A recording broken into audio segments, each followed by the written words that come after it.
Rob Dillingham may have some of the most interesting handles to break down out of any guard I've seen recently, seriously. And I've actually never done a breakdown on a high school player before, simply because I just like seeing players kind of come into their own and mature their game before I break down everything. But I had to put Rob's handles under the microscope. Now, as I always say, most of this he's not thinking about at all. It's instinct. He's just hooping. And some of these are just natural. But you can take some of these things, mess around with them, and eventually it'll be the same way for you. Also, real quick, I'm coming around the world to over 25 countries to do camps this year. Definitely make sure to check if I'm coming your way. We'll hope to see you guys there. Let's get it.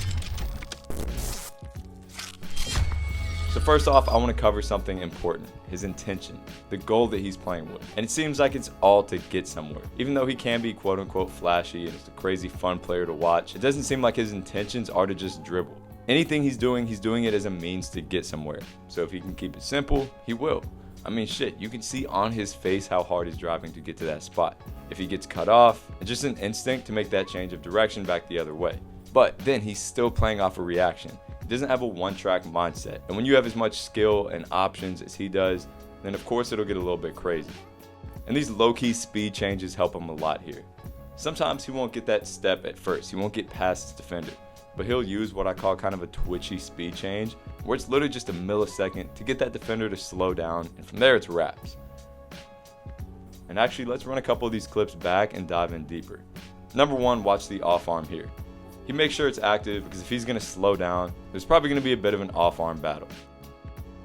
This also allows him to get a big arm swing on his explosion, which is a big part of any very powerful acceleration, just having that exaggerated arm swing. And then second, watch this type of change of speed where he takes a wider angle, both feet come a bit more even, and it almost sells the initial part of a shot without actually having to sell it much. I love this one for when you feel like you may not have an angle at first and defenders may be overplaying it a bit. So you just go a quick 1-2 tap with those feet, change speeds, and explode out from there. All right, let's get a little bit nerdy now and talk about these acceleration positions he's able to hit over and over again. On a vast majority of his first steps, he gets into these beautiful shin angles, the ankle stiffness is there, and he's able to remain in this forward lane to get downhill with high speeds.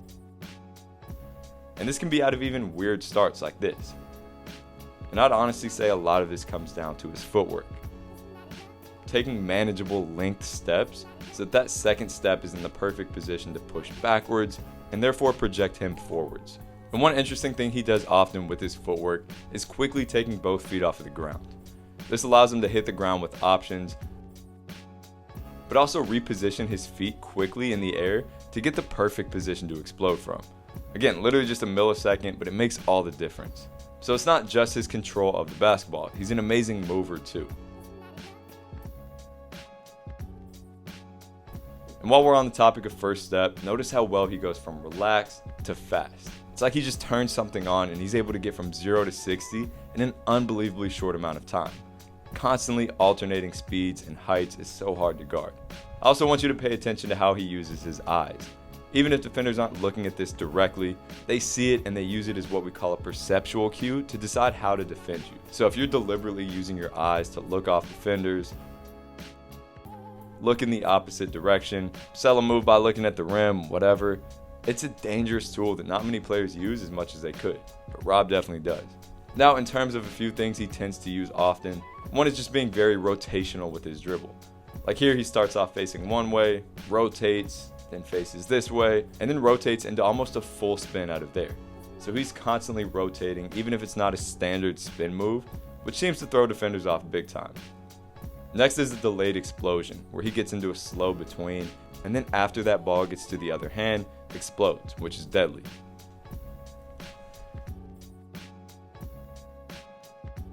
And then finally is this cross and the fake, where he creates some separation with the cross, separates out a bit backwards and to the side, once again uses his eyes, and then explodes out of this even base to get by. It honestly looks a lot like a Luka Doncic type move, and it's a great way to get a defender's top foot coming at you and then attack it. So, like I said at the beginning, I'm excited to see how his game matures and continues to develop from here. Of course, there are still holes and things to work on, but he's young and he's definitely a special talent, so I'll be tapped in. As always, thank you guys so much for tuning in. Make sure to follow me on Instagram at ByAnyMeansBasketball. Check out our virtual programs, the whole nine. You guys have all this in the description.